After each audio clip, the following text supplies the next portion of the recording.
Somali fraud ring in Minnesota stole over $1 billion from Medicaid. Developing this morning, the Department of Homeland Security linking multiple Democratic lawmakers in Minnesota to an illegal Somali national arrested as part of the immigration crackdown there.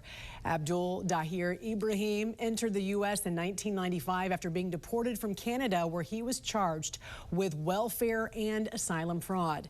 He had been living in Minnesota despite an order by an immigration judge for his removal back in 2004 because of his extensive history of fraud charges.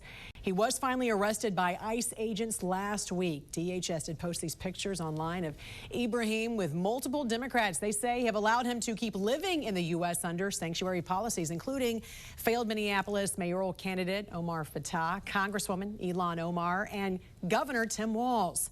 At the same time, the Centers for Medicare and Medicaid Services is threatening to cut off funding to Minnesota over concerns of fraud in the state.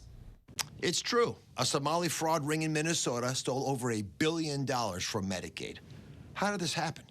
Well, Medicaid programs are run by the states, which in Minnesota means the Tim Walz administration. Governor Walz and the state's other Democrats rely on Somali votes to get elected, so they decided to look the other way because they were afraid of, quote-unquote, political backlash. Our message to Walz is clear. Either fix this in 60 days or start looking under your couch for spare change, because we are done footing the bill for your incompetence. Governor Walz is also under investigation by the House Oversight Committee. Last week, Chair James Comer gave him a December 17th deadline to provide documents and records related to the investigation.